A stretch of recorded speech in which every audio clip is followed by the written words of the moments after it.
नमस्कार. मोक्ष हा शब्द ऐकला की आपल्या डोळ्यासमोर काय येतं? बहुतेकदा असं काहीतरी की मृत्यूनंतर मिळणारी कोणतीतरी गोष्ट किंवा फक्त साधू संन्याशांसाठीच असलेली अवस्था, बरोबर ना? पण आज आपण जरा या शब्दावरची धूळ झटकणार आहोत आणि त्याला एका अगदी नव्या, ताज्या नजरेतून बघणार आहोत. कारण मोक्ष म्हणजे काहीतरी लांबची, अवघड गोष्ट नाहीये, तर ती आहे जिवंतपणे अनुभवता येणारी एक सहज, मुक्त आणि शांत अवस्था. चला तर मग सुरू करूया. चला, सगळ्यात आधी तर हे गैरसमज दूर करूया. मोक्ष म्हणजे काय? मृत्यूनंतर मिळणारं बक्षीस वगैरे नाहीये. ते आहे जिवंतपणे मिळणारं स्वातंत्र्य. आणि हो, ही काही फक्त जंगलात जाऊन तपश्चर्या करणाऱ्यांसाठी राखीव गोष्ट नाहीये. नाही, तर बाहेर परिस्थिती कशीही असो, आतून आपलं मन शांत आणि स्थिर असणं ही ती स्थिती आहे. आणि ही स्थिती आपल्यापैकी कोणीही अनुभवू शकतं. बरं, मग जर मोक्ष म्हणजे आतलं स्वातंत्र्य असेल, तर मग एक प्रश्न येतोच की आपल्याला बांधून काय ठेवतं? म्हणजे स्वातंत्र्य मिळवायच्या आधी आपल्या बेड्या कोणत्या आहेत हे तर समजून घ्यायला पाहिजे, नाही का? आणि हा प्रश्न बघा, आपल्या सगळ्यांच्या मनात कधी ना कधी येतोच. हा जो रोजचा ताण आहे, चिंता आहे, ही सततची धावपळ, हे सगळं येतं कुठून? आपल्याला असं अडकल्यासारखं हातबल का वाटतं? आणि गंमत अशी आहे की याचं उत्तर बाहेर कुठे शोधायची गरजच नाहीये. ते आपल्याच मनात दडलेलं आहे. तर ही आहेत ती 3 मुख्य कारणं, आपल्या मनाच्या 3 बेड्या किंवा साखळ्या म्हणा. पहिली आहे हव्यास, म्हणजे हे मला मिळालंच पाहिजे अशी जी भावना असते ना, तो अट्टाहास, जसं की मला ते प्रमोशन हवंच. दुसरी आहे भीती, म्हणजे जे आपल्याकडे आहे ते गमावण्याची चिंता, अरे देवा माझी नोकरी गेली तर. आणि तिसरी, आणि ही कदाचित सगळ्यात अवघड आहे, अपेक्षा, म्हणजे इतरांनी माझ्या इच्छेप्रमाणेच वागलं पाहिजे, ही मागणी. आणि या तिन्ही साखळ्या मिळून काय होते माहितीये? आपल्या मनात एक सततची अस्वस्थता निर्माण होते, एक बेचैनी. मग आपला आनंद, आपली शांती ही आपल्या आतून येतच नाही, ती पूर्णपणे अवलंबून राहते बाहेरच्या गोष्टींवर, निकालांवर, लोकांच्या वागण्यावर. आणि इथेच तर सगळा खेळ आहे, इथेच आपण अडकतो. कारण बाहेरचं जग आपल्या कंट्रोलमध्ये कधीच नसतं, बरोबर? मग यातून सुटायचं कसं, या बाहेरच्या अवलंबनातून? याची किल्ली, याचं उत्तर बाहेर नाहीये, ते आपल्या आतच आहे, आपल्या खऱ्या ओळखीमध्ये दडलेलं आहे. आणि आता आपण एका खूप महत्त्वाच्या टप्प्यावर आलो आहोत, जिथे आपण स्वतःला एक अगदी वेगळा आणि खोल प्रश्न विचारणार आहोत. एक क्षण विचार करा. आपलं आयुष्य आहे ना, ते एका सिनेमासारखं आहे. त्यात सुख, दुःखाचे, राग, लोभाचे, यश, अपयशाचे कितीतरी प्रसंग येतात आणि जातात. पण या सिनेमात आपण नक्की कोण आहोत?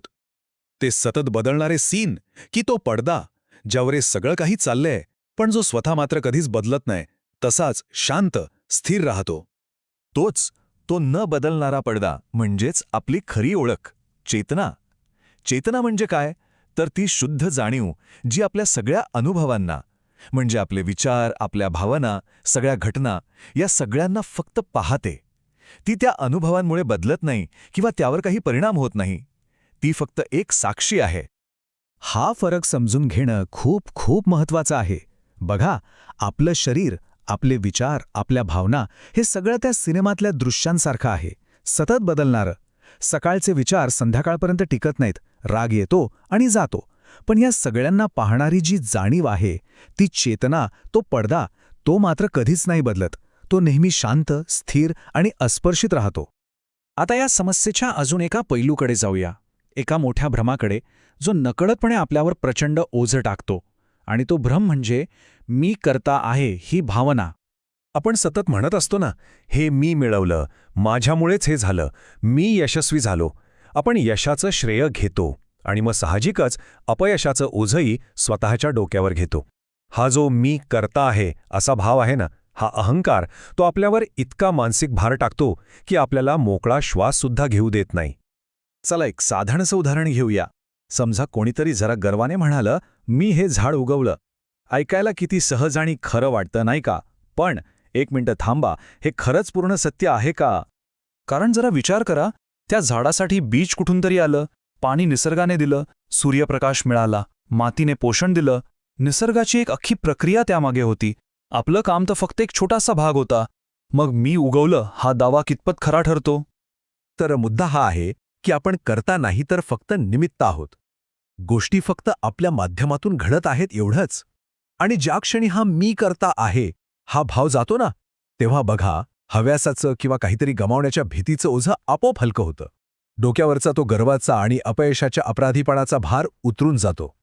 चला तर मग आता हे बघूया की ह्या नव्या समजेतून जगण्याचा अर्थच कसा बदलतो.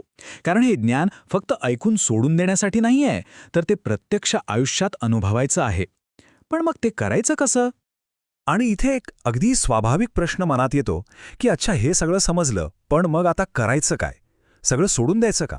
आपल्या जबाबदाऱ्या, आपलं काम, आपलं कुटुंब या सगळ्यांपासून दूर पळून जायचं? याचं उत्तर आहे अजिबात नाही. उलट स्वातंत्र्य म्हणजे जीवनातून पळ काढणं नाहीच मुळी, तर त्याच आयुष्यात एका नव्या, अधिक मोकळ्या आणि हलक्या दृष्टिकोनातून सहभागी होणं आहे. हा बदल बाहेर करायचा नाहीये, तो पूर्णपणे आतला आहे. मग अशी मुक्त व्यक्ती जगती तरी कशी? बघा, या 3 गोष्टी महत्वाच्या आहेत.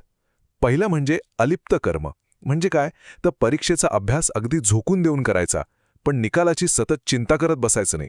दुसरं निमित्त भाव. म्हणजे एखादं चांगलं काम झाल्यावर गर्वाने फुगून काय जायचं, तर माझ्या हातून हे घडलं अशी एक नम्र भावना ठेवायची. आणि सगळ्यात महत्वाचं साक्षी भाव. म्हणजे जेव्हा राग येतो ना, तेव्हा मी रागावलोय असं न होता माझ्या आत रागाची भावना निर्माण झाली आहे हे जरा दुरून पाहता येणं. अगदी जसं आकाशात ढग येतात आणि जातात, पण आकाश मात्र शांतच राहतं, अगदी तसं. आणि हे सगळं या एका शक्तिशाली जाणीवेत सामावलेलं आहे की मी हे सतत बदलणारं शरीर किंवा मन नाही. मी ती शुद्ध, शांत आणि शाश्वत चेतना आहे. आणि ही फक्त माहिती नाहीये, तर ही अनुभवण्याची एक खोल जाणीव आहे. चला तर मग या एका विचाराने शेवट करूया. जेव्हा आपण स्वतःला आयुष्याच्या सिनेमातलं एक बदलणारं दृश्य समजणं थांबवतो आणि त्याऐवजी आपण तो न बदलणारा शाश्वत पडदा आहोत हे ओळखायला लागतो, तेव्हा आपल्या प्रत्येक अनुभवात, आपल्या प्रत्येक क्षणात नेमका काय बदल घडेल याचा विचार नक्की करून बघा.